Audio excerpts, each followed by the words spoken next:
कहानी शुरू होती है एक लड़के बर्नी से, जो अपने स्कूल की साइंस लैब में बहुत ही अलग किस्म की रिसर्च कर रहा था।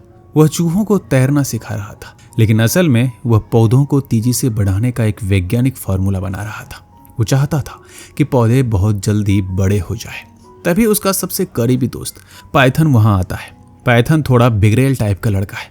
उसके पास पैसे भी बहुत है और वह अक्सर गंदी हरकतें करता रहता है। वह कॉलेज की लड़कियों की चोरी छुपे गंदी तस्वीरें खींचता है और इस वजह से कई बार लोगों से डांट भी खा चुका है, लेकिन उसे इससे कोई फर्क नहीं पड़ता। बर्नी ने लैब में कुछ पौधों को तेजी से उगाने वाला फॉर्मूला प्रयोग किया था और पाइथन ने अपनी गांजे की खेती भी उसमें छुपा कर दी थी ताकि वो भी जल्दी उग जाए।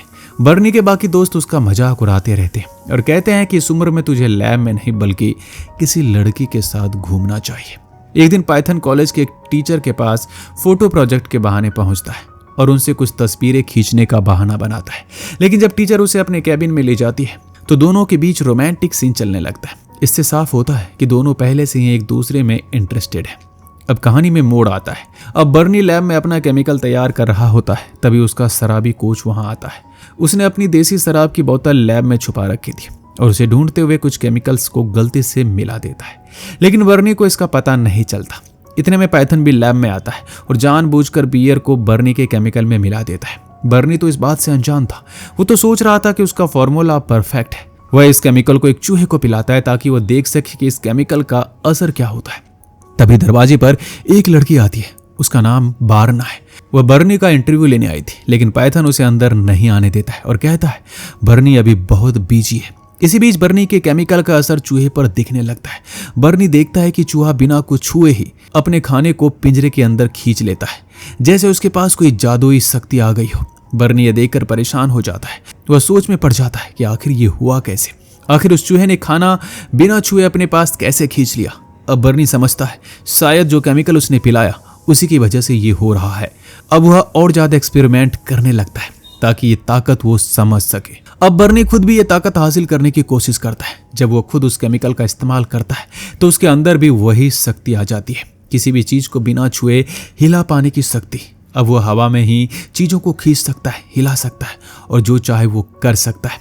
अब सोचिए, अगर आपके पास कोई ऐसी ताकत आ जाए जिससे आप किसी भी चीज को बिना छुए हिला सके, कुछ भी कर सके, तो आप क्या करेंगे? बर्नी तो इस ताकत का इस्तेमाल करता है अपने सिंगल दोस्त पाइथन के लिए, ताकि वो लड़कियों को इम्प्रेस कर सके और उसके लिए एक सेटिंग का जुगाड़ कर सके। इस ताकत के साथ अब कहानी में और भी मस्ती, रोमांच और गड़बड़ियां शुरू होती है, क्योंकि ताकत जितनी बड़ी होती है जिम्मेदारी भी उतनी ही बड़ी हो जाती है। अब बर्नी जैसे ही वह फिर से उस चूहे को केमिकल पिलाने की कोशिश करता है, कुछ अजीब होता है। चूहा अचानक अपनी किसी जादुई ताकत से बर्नी को धक्का दे देता है। इस धक्के की वजह से लैब में रखे कुछ केमिकल्स एक दूसरे के साथ मिल जाते हैं और अचानक एक जोरदार धमाका होता है। धमाका इतना तेज कि बर्नी बेहोश होकर जमीन पर गिर जाता है। कुछ समय बाद जब बर्नी को होश आता है तब वो थका हारा सा अपने घर पहुंचता है। घर पर उसके माता पिता उसका इंतजार कर रहे थे, लेकिन उनके चेहरे गुस्से और चिंता से भरे थे, क्योंकि बर्नी बहुत ही देर से घर लौटा था। उसकी माँ उसके लिए बैगन का भरता बना कर लाई थी, लेकिन बर्नी ने उसे खाने से मना कर दिया। ये देखकर उसके माता पिता को शक होने लगता है कि कहीं बर्नी नशा तो नहीं करने लगा, जैसे चरस या गांजा। वो दोनों उसे पकड़कर पूरी तरह चेक करते हैं और कहीं उसके पास कुछ गलत चीज तो नहीं है। अगले दिन कॉलेज में प्रिंसिपल क्लास में आता है और सभी छात्रों को कहता है वो अपनी अपनी प्रतिभा दिखाए। सबसे पहले एक झबरा बालों वाला लड़का आता है और मजेदार कविता सुनाता है। उसकी कविता और उसका अंदाज देखकर प्रिंसिपल उस पर बहुत खुश होता है।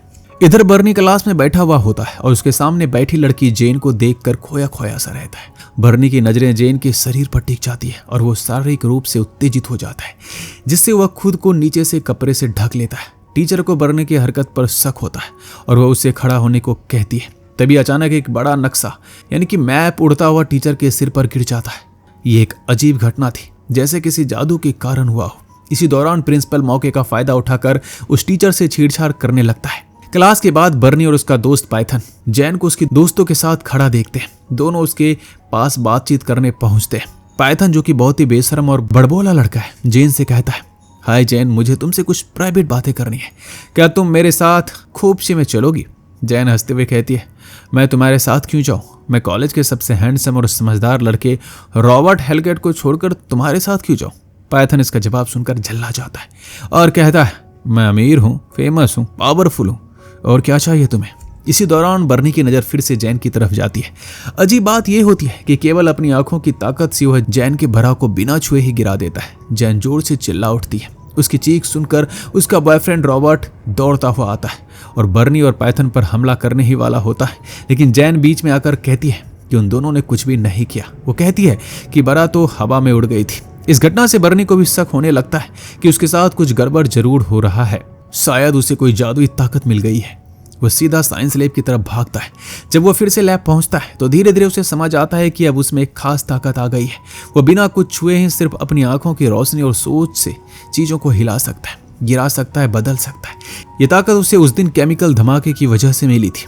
बर्नी अपनी इस जादुई शक्ति को आजमाने के लिए लैब की चीजों पर प्रयोग करने लगता है। कभी वो पंखा घुमा देता है तो कभी चीजें हवा में उड़ने लगती है। ये देखकर वो बहुत खुश होता है क्योंकि अब उसके पास एक ऐसी शक्ति थी जिससे वह कुछ भी कर सकता था, वो भी बिना हाथ लगाए।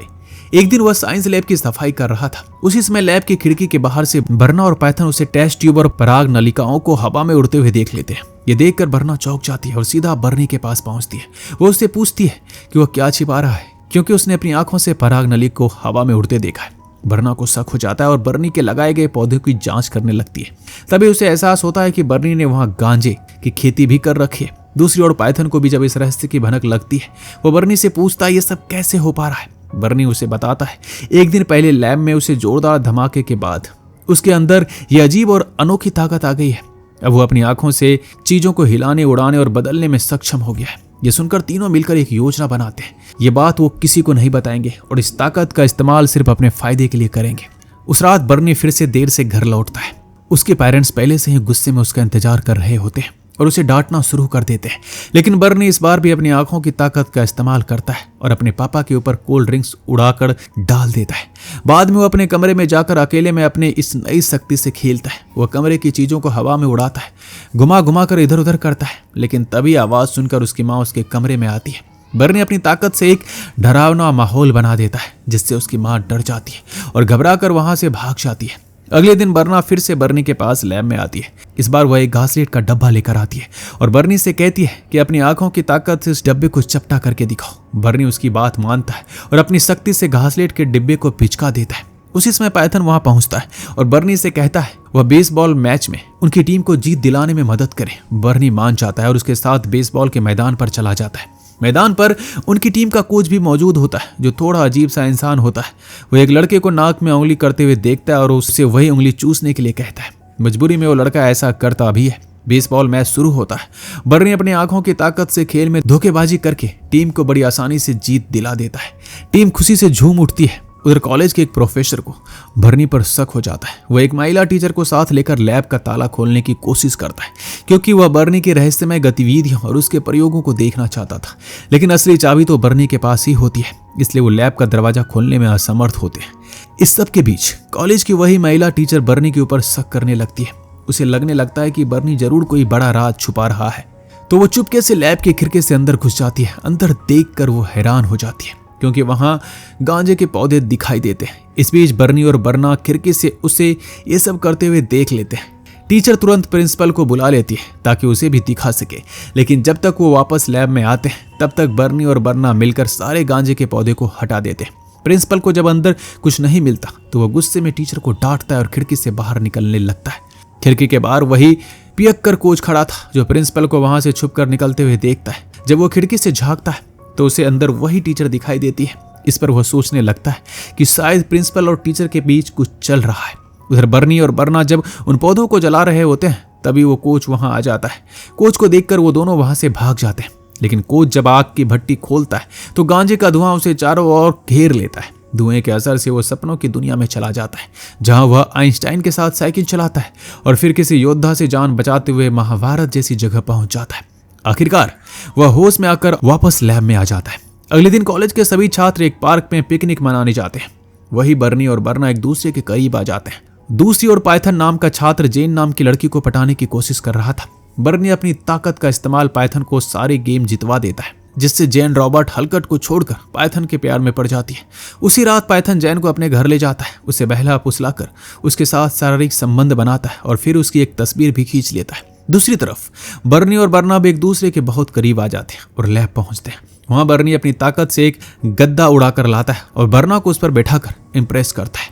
वो दोनों भी उस रात बहुत करीब आ जाते हैं। सुबह होते ही पाइथन देखता है कि जैन उसे छोड़कर फिर से रॉबर्ट हलकट के पास जा रही है। वो जैन से पूछता है, क्या तुम भूल गई कि कल रात हम दोनों के बीच क्या हुआ? लेकिन जैन कहती है, वो सब एक गलती थी, उसे भूल जाना चाहिए। यह कहकर वो रॉबर्ट के साथ चली जाती है। इसके बाद बर्नी और बर्ना साइकिलिंग करते हुए एक स्टोर के पास रुकते हैं। तभी पाइथन आता है और बर्नी से कहता है, रॉबर्ट ने उसे कैसीनो में चैलेंज किया है और उसे उसकी मदद चाहिए। बर्नी जवाब देता है कि वह उसकी परेशानी समझता है, लेकिन आज उसे बर्ना के साथ मूवी देखने जाना है। बार बार अनुरोध करने पर भी बर्नी बर्ना को समझाने लगता है, लेकिन बर्ना गुस्से में वहां से चली जाती है। रात को कैसीनो में कॉलेज के वही प्रोफेसर टीचर भी वहां मौजूद होते हैं, जिससे ये साफ हो जाता है कि उसके बीच कुछ चल रहा है। टीचर प्रिंसिपल को लुभाने के लिए उसे चूमती है और फिर धीरे से टेबल के नीचे चली जाती है। ये सब देखकर प्रिंसिपल बेहद खुश हो जाता है। कैसीनो की उस रात प्रोफेसर और वही टीचर जिसका प्रिंसिपल से कुछ चल रहा था वहां पहुंच गए थे। जैसे ही दोनों साथ बैठते हैं, पहले तो टीचर टेबल के नीचे खिसक जाती है, फिर थोड़ी देर बाद प्रोफेसर भी उसके पीछे पीछे टेबल के नीचे चला जाता है। दोनों नीचे क्या कर रहे थे ये तो वही जाने। वेटर की आंखें खुली की खुली रह जाती है, उसे कुछ अजीब शक होने लगता है। उधर कैसीनो में बर्नी अपने दोस्त पाइथन की मदद करता है और दोनों मिलकर रॉबर्ट हलकट को खेल में हराकर जीत जाते हैं। बर्नी को असल में अपनी गर्लफ्रेंड वर्ना के साथ मूवी देखने जाना था, लेकिन वो इतना लेट हो जाता है कि जब वो फोन करता है तो बर्ना उसका कॉल तक नहीं उठाती। इससे बर्नी परेशान हो जाता है। अगले दिन कॉलेज में पार्टी थी। बर्नी जब कॉलेज से घर लौटता है तो रास्ते में बर्ना को देख लेता है और माफी मांगकर उसे अपनी गलती मान लेता है। दोनों एक दूसरे को माफ कर देते हैं और जैसे ही बर्नी पार्टी के लिए तैयार हो रहा होता है तभी उसकी माँ बाबा को लेकर आ जाती है। उसे शक हो गया था कि बर्नी की हरकतें अजीब हो गई है, जैसे उस पर किसी भूत का साया हो। बाबा आते हैं, उसे लहसुन खिलाते हैं, लेकिन बर्नी 3 मीटर दूर से उल्टी कर देता है और किसी तरह वहां से भाग निकलता है। प्रोम नाइट में जेन को प्रोम क्वीन और पाइथन को प्रोम किंग का अवार्ड मिलता है। बर्ना भी उसी पार्टी में बर्नी का इंतजार कर रही थी। बर्नी जब वहां पहुंचता है तो दोनों पार्टी में खूब मस्ती करते हैं। उधर पाइथन को जलन हो रही थी क्योंकि जेन रॉबर्ट हलकट के साथ घूम रही थी, इसलिए वह गुस्से में आकर रॉबर्ट को जेन की वो नंगी सी तस्वीर दिखा देता है जो उसने चोरी छिपे ली थी। ये देखकर रॉबर्ट गुस्से से पागल हो जाता है और पाइथन को पीटना शुरू कर देता है। जब बर्नी अपने दोस्त पाइथन को पीटते हुए देखता है तो अपनी सुपर पावर इस्तेमाल करके न सिर्फ रॉबर्ट की पिटाई करता है बल्कि वहां मौजूद सभी लोगों के कपड़े भी गायब कर देता है। इस वजह से पार्टी पूरी तरह से रंगीन और यादगार बन जाती है। सब हक्के बक्के रह जाते हैं, लेकिन तभी उड़ती हुई एक लोहे की पाइप बर्नी के सिर पर लगती है और वो बेहोश होकर गिर जाता है। करीब 20-25 मिनट बाद जब बर्नी होश में आता है तो उसे महसूस होता है कि उसकी खास शक्तियां अब खत्म हो चुकी है। वो थोड़ा उदास होता है, लेकिन बर्ना को किस करता है और अचानक ही उसे हवा में उड़ाकर अपने साथ ले जाता है। यानी उसकी सुपर पावर अब भी उसके पास थी और उसने पाइथन से झूठ बोला था कि उसकी शक्तियां अब चली गई है। उसने ये सिर्फ अपना राज छिपाने के लिए कहा था। बर्नी और बर्ना एक साथ उड़ते हुए दूर चले जाते हैं और इसी के साथ इस मजेदार फिल्म की कहानी खत्म हो जाती है। दोस्तों, मिलते हैं एक नए फिल्म के साथ। तब तक के लिए अपना ख्याल रखिएगा।